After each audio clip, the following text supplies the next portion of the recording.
मोदी जी ने पलीता लगा दिया है। अब मेक इन इंडिया का कोई मतलब नहीं रहा, क्योंकि अब दुनिया भर में मेक इन पाकिस्तान का जलवा छा गया है।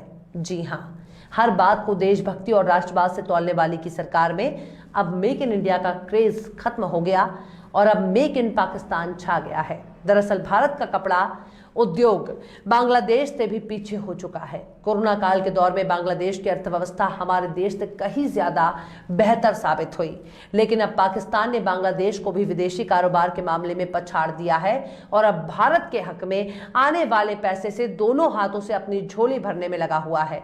हमारे मोदी जी और उनके सिपाह सलार अभी भी चुनाव में मस्त हैं। यूपी वाले महाराज जी तो बकायदा गर्मी उतारने की धमकी भी दे रहे हैं, लेकिन यहां तो हमारा अपना ही पड़ोसी देश मोदी जी की कथनी और करनी पर कालिक पोत गया।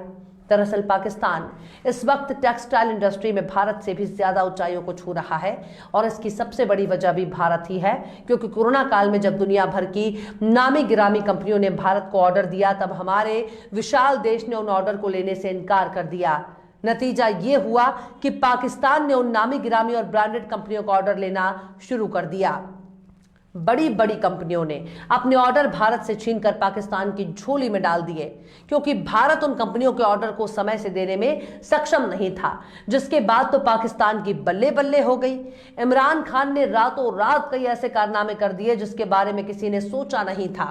दरअसल पाकिस्तान ने निर्यात का नया कीर्तिमान कायम कर दिया है, वो भी सिर्फ भारत की वजह से, क्योंकि यही ऑर्डर भारत के लिए आने वाले थे, लेकिन भारत की क्षमता कम होने से पाकिस्तान के पास चले गए। लेकिन सबसे बड़ा सवाल है कि हमारे इतने बड़े विशाल देश को टक्कर देने के लिए पाकिस्तान ने अपनी ताकत कैसे बढ़ा ली। भला ऐसा कैसे हो सकता है कि जिस ऑर्डर को लेने से भारत से मना कर रहा हो, उस ऑर्डर को पाकिस्तान ले रहा है। यानी भारत को किसी फैसले से पाकिस्तान का भला हो गया हो। पाकिस्तान की टेक्सटाइल इंडस्ट्री ने महामारी के दौरान रिकॉर्ड तोड़ निर्यात किया है। ऐसा उसने भारत और बांग्लादेश के छोड़े गए ऑर्डर हासिल करके किया है। ब्लूमबर्ग के मुताबिक पाकिस्तान के प्रधानमंत्री इमरान खान के वाणिज्य सलाहकार अब्दुल रज्जाक दाऊद ने दावा किया है कि जून में खत्म होने वाले साल में पिछले साल के मुकाबले कपड़ा निर्यात का रिकॉर्ड 40% से बढ़कर 21 अरब डॉलर यानी 1,57,000 करोड़ रुपए तक हो सकता है। यानी कोरोना काल में जब दुनिया रो रही थी, तब पाकिस्तान ने एक के बाद एक बड़े बड़े ऑर्डर लेना शुरू कर दिया और उन ऑर्डर को पूरा करने के लिए सारे इंतजाम करना शुरू कर दिए, ताकि ऑर्डर देने वाली कंपनियों का भरोसा पाकिस्तान पर कायम रहे। पाकिस्तान ने यूरोप और एशिया के बड़े बड़े मार्केट को कैप्चर करना शुरू कर दिया।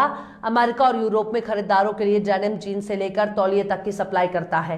पाकिस्तान के कुल निर्यात में टेक्सटाइल का हिस्सा का करीब 60% है। इमरान खान के वाणिज्य सलाहकार दाऊद ने कहा कि अगले वित्त वर्ष में यह आंकड़ा 1,94,000 करोड़ हो जाएगा, जो पिछले साल के कुल निर्यात के आंकड़े को पार कर जाएगा।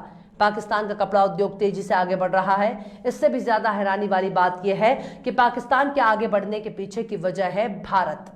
साल 2020 में जब महामारी बढ़ी, तो पाकिस्तान ने भारत और बांग्लादेश जैसे देशों से मुकाबले के लिए कारखाने खोलने शुरू कर दिए। अब टारगेट कॉर्प और हैंस ब्राइड्स इंक समेत कई ग्लोबल ब्रांड ने ऑर्डर भी हासिल किए। दाऊद कहते हैं कि हमें बहुत सारे ऑर्डर बांग्लादेश और भारत से ट्रांसफर होकर आए थे। अच्छी बात यह हो रही है कि हम अब बांग्लादेश के साथ मुकाबले की स्थिति में हैं। 3-4 साल पहले बांग्लादेश ने तो हमें बुरी तरह पछाड़ दिया था। लेकिन सवाल है, पाकिस्तान ने आखिर ऐसा कैसे कर लिया? उसके पीछे की बस एक वजह है। पाकिस्तान ने टैक्स में कमी कर दी, सस्ता लोन कर दिया और बिजली लगातार सस्ती रेट पर देना लगा।